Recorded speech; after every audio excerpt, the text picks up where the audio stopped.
E o Psiquiatria na Varanda de hoje vai falar sobre Ano Novo. Para isso eu convidei a querida psicanalista Ludmila Almeida para falar sobre o assunto. Antes disso, dá um like, ativa o sininho, vem comigo que vem coisa boa por aí.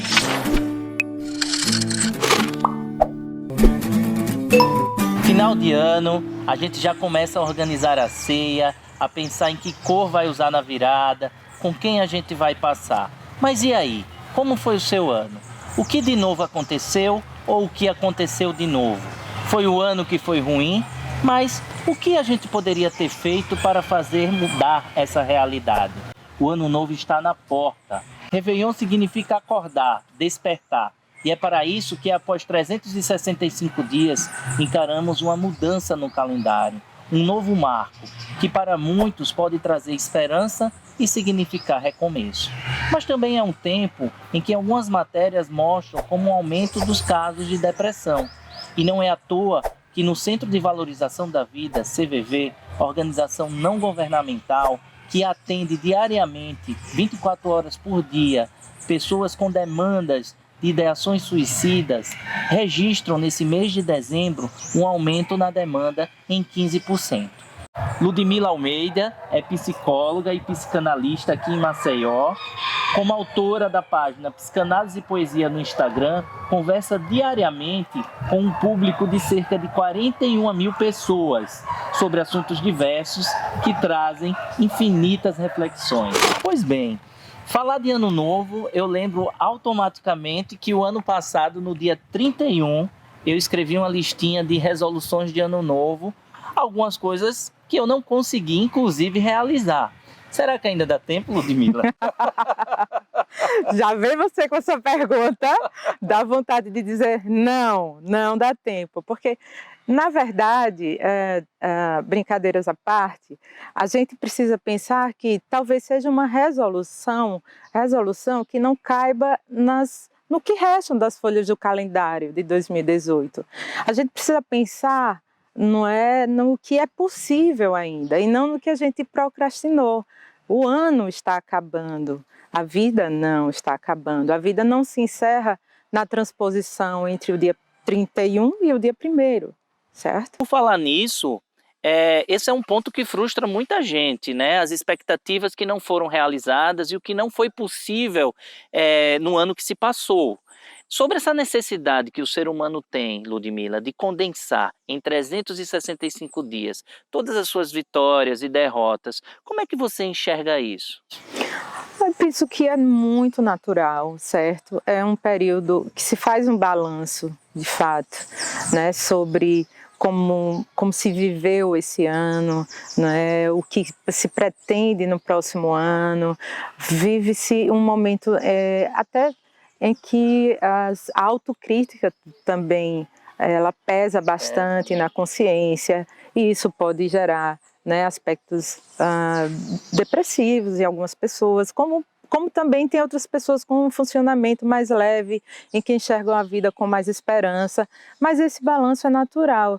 Porém, a recomendação é que se pense, né, o ano como inteiro e não apenas o mês de dezembro, né, que se possa pensar mensalmente, semestralmente, diariamente, para que isso seja consertado, para que esse mês de dezembro não seja tão pesado, que seja um mês leve, um mês leve que a gente venha a aproveitar, né, o fechamento de um ciclo. É a vida feste, é a vida veloz, é a vida superficial, né? Nós somos levados a desejar estar em todos os lugares, e não estamos em lugar nenhum, muitas vezes, né? A gente é levado a saber de todos esses acontecimentos, como você colocou, de pacientes que chegam, né, no consultório com essa demanda, porque viram Instagram, viram Facebook e tal, de fulano, mas não conseguem, não é, estar nesse mesmo padrão. A padronização das coisas é um dos fatores do adoecimento, né? E isso a gente vem percebendo como as pessoas usam hoje o tempo de uma forma muito estragada. O tempo é artigo de luxo, né? E as pessoas não vêm exercitando esse tempo, né? O tempo está atrelado a multitarefas, as pessoas não têm uma atenção para aquilo que estão fazendo. Até num restaurante mesmo que a gente observa pessoas, casais de namorados, sentados um na frente do outro, cada um olhando a sua rede social. Sim. Né? Deixando de viver aquilo que... É o cyber jantar romântico. Exatamente. E por falar em romantismo, toda essa questão do Ano Novo, ela traz também muita esperança para muita gente de encontrar um par romântico, de encontrar o amor da vida, aquele amor que vai suprir a falta, que vai resolver todas as carências. Ou seja, é muita expectativa em cima do outro. Né? As pessoas acham que também vai chegar alguém para resolver todo aquele processo de insatisfação, daquela vida que tem essa questão do vazio. Como se o vazio fosse algo ruim, que gera falta e a falta fosse algo ruim. E na verdade, a falta leva ao desejo, né? A partir da falta, da ausência das coisas, se deseja e se busca. É um caminho, né? A psicanálise vê dessa forma, Ludmila? Sim, a psicanálise vê e tenta, não é, fazer com que, né, a pessoa que se interessa pelos conteúdos e o método psicanalítico entenda que a vida é essa incompletude. A vida é feita de faltas. Né? É muito comum, de fato, hoje as pessoas procurarem pessoas, né, como, na verdade, um espelhamento. Né? E às vezes como bengalas emocionais. Bengalas emocionais, relacionamentos extremamente narcísicos, que não respeitam as diferenças. Quando existe diferença, sofre-se porque parece que é uma falta, é um vazio, é incompletude, porque essa pessoa, no fundo, subjetivamente e individualmente não convive bem com a sua própria falta e incompletude. Aí isso me ocorre uma tirinha que circula na internet, fantástica, que são vários bonequinhos e aí todos eles têm um buraco assim no peito e aí um deles diz, eu vou preencher esse buraco com coisas. Aí põe uma TV, aí põe um iPhone, põe objetos. Aí o outro bonequinho diz, nossa, eu vou preencher esse meu buraco com pessoas. Aí bota mãe, bota um amor, né? Põe um professor, põe pessoas representativas. E tem um outro bonequinho que está lá sozinho e lá o buraco nele e aí ele começa a correr contra o vento. Corre, corre, começa a emitir um som, faz uma música e aí ele corre feliz da vida. Quer dizer, ou seja, ressignificou esse vazio, né? Perfeito, né? É isso que a gente precisa, né? A gente não precisa de preenchimentos, a gente precisa de sentidos. E as pessoas não estão alcançando isso. Não dando sentido às coisas. Esse bonequinho que, eu não sei o autor, gostaria muito de chegar a saber quem é, foi genial, porque esse bonequinho que correu contra o vento e emitiu o som e ficou feliz, ele se preencheu de sentido. E algumas pessoas, assim como eu, fazem listinha de ano novo, né? O que é que pretendem para o próximo ano, o que é que não quer fazer, quais são as metas. Você enxerga como saudável fazer essa listinha? Muito saudável fazer a lista, mas fica mais saudável ainda fazer a lista se implicando com ela, entendendo que para que aquele esquema na listinha aconteça e se realize, você precisa se responsabilizar, se implicar. Né? Eu digo isso porque a psicanálise entende que no nosso desenvolvimento passamos por uma fase que chamamos de pensamento mágico. E isso cabe muito nessas listinhas. Às vezes a gente faz a listinha e fica no sonho, imaginando a fantasia de que vai acontecer sem impor realmente uma energia para aquilo acontecer. Essa fase do pensamento mágico acontece muito quando a criança ela começa a perceber que ela é atendida pelo ambiente. O Winnicott diz que um ambiente suficientemente bom Ele adivinha o que o bebê espera. Então imagina, isso é importantíssimo para o desenvolvimento psíquico, mas precisa também, ao longo do desenvolvimento, ser desconstruído. Senão vamos ficar na ideia fantasiosa do pensamento mágico de que o mundo também vai nos adivinhar. Certo? E estamos vivendo numa cultura muito disso, né? Do mentaliza, o pensamento positivo, foco, força e fé. Exatamente. Então, isso pode acontecer, mas desde que nos impliquemos, não é? A gente precisa se implicar naquilo que a gente está desejando, pretendendo e tendo como um esquema de vida, um desejo de vida.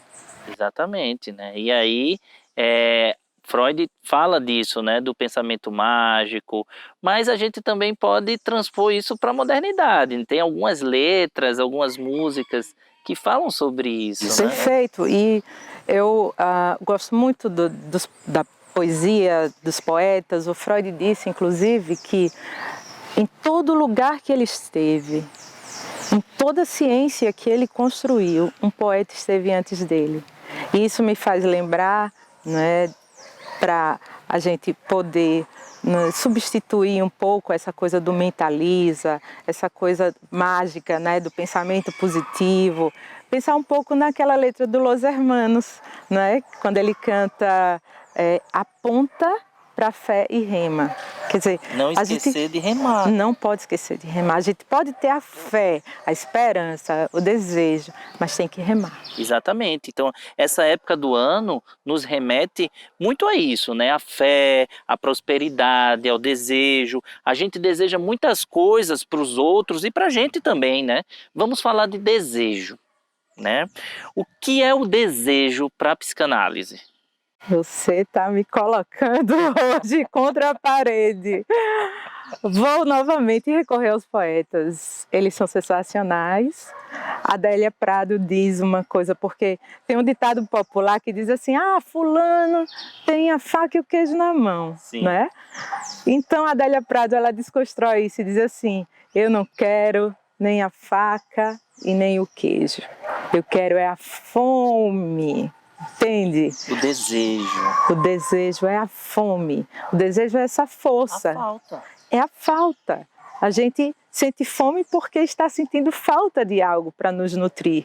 A mente também sente falta de algo para nutrir. Então, precisamos desse viés de sentir a fome, de ter esse combustível, de buscar, né? de entender a nossa subjetividade. A gente também só vai entender a nossa fome quando tocarmos nessa subjetividade, não ficarmos tão rasos como vivemos hoje em dia. Eu percebo que há um desestímulo muito grande pelo subjetivo, né? O subjetivo vem sendo engolido pela massificação dos desejos. Aquilo que é disseminado, é aquilo que tem valor. As redes sociais pregam muito isso, né? O fato de atendo até alguns pacientes frustrados, principalmente adolescentes, que não conseguem repetir aquela vida feliz, aquela propaganda positiva da sua própria existência, como se fosse obrigado a ter um padrão massificado, né? Eu acho que o individual, o subjetivo, vem perdendo muito espaço para as coisas que estão sendo valorizadas no tempo atual. Sim, é um mal-estar contemporâneo. Estamos andando distraídos demais, Gustavo, muito distraídos. E aí me faz lembrar de um psicanalista chamado Jorge Forbes, que ele dá um soco no estômago, como diz Clarice Lispector, que ele diz assim: você quer o que você deseja? Esse é o ponto. Eu acho essa colocação fantástica, porque ela denota realmente uma implicação com a busca da realização do desejo. Tornar-se sujeito, conhecer a si mesmo, né? Esse é um período que existem muitas superstições, mas que também existem muitas tradições, né? As ceias natalinas, as confraternizações, né? Os encontros, o Réveillon, que isso mostra muito um pouco de um fator psíquico que se chama reparação, que é como se fosse um conserto de algo que a gente estragou, né? Agora, é diferente pensarmos reparação de compensação. Algumas pessoas vão apenas compensar, né? E aí isso também bate muito nas frustrações de muitas pessoas no final de ano. Elas vivem o final de ano com tristeza, outras com euforia, outras com mania e outras com alegria. Eu me recordo de um filme que ele foi lançado em 1990, eu era criança, né? Que ele é emblemático, ele até hoje todo mundo assiste final de ano e Esqueceram de Mim. Ah, maravilhoso. Não é? É uma comédia, mas se a gente parar para pensar, ele traz umas teias familiares, né? Sobre isso, de reparação, de compensação, um garoto, né, muito danado, que a família vai passar um Natal em Paris, mas só que ele comete alguma coisa, eu não me recordo agora, que ele é castigado e trancado no quarto, e aí a família o esquece, né? Então, resumidamente, ele passa, quando ele se vê naquela casa, ele adora, nossa, estou sozinho e tal, só que quando os dias vão passando, ele começa a sentir falta da família, ele tem uns bandidos trapalhões, né? Que fazem muito medo a ele, mas ele tem que ter força, ele tem que lembrar do avô que assistia o filme. Então tudo dele, aquela hostilidade para a família, começa a ser reparado, ser repensado. Aí cabe a saudade. A saudade, a espera dessa mãe, a família que não passa o Natal bem porque sente falta do garoto danado. Então assim, é um tempo que a gente precisa, né, esquecendo ou sendo esquecido, viver os natais apesar de, né? Exatamente. Estar vivo apesar da vida, que carrega tantas histórias, tantas memórias, tantas dificuldades, mas também que podem trazer várias outras coisas positivas.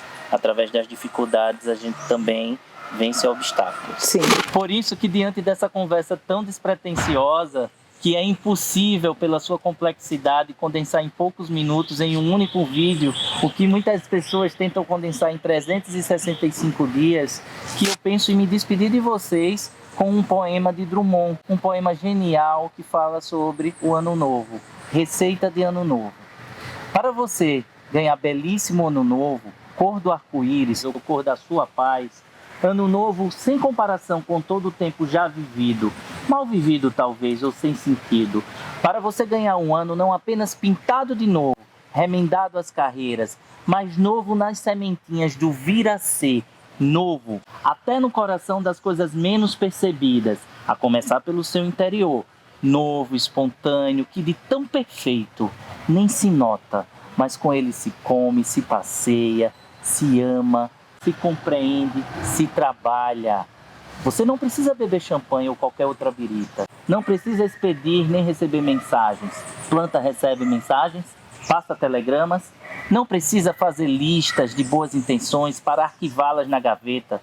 Não precisa chorar arrependido pelas besteiras consumadas, nem parvamente acreditar que por decreto de esperança, a partir de janeiro as coisas mudem e seja tudo claridade, recompensa, justiça entre os homens e as nações, liberdade com cheiro e gosto de pão matinal, direitos respeitados, começando pelo direito augusto de viver. Para ganhar um ano novo que mereça este nome, você, meu caro, tem de merecê-lo, tem de fazê-lo novo. Eu sei que não é fácil, mas tente. Experimente, consciente, é dentro de você que o Ano Novo cochila e espera desde sempre.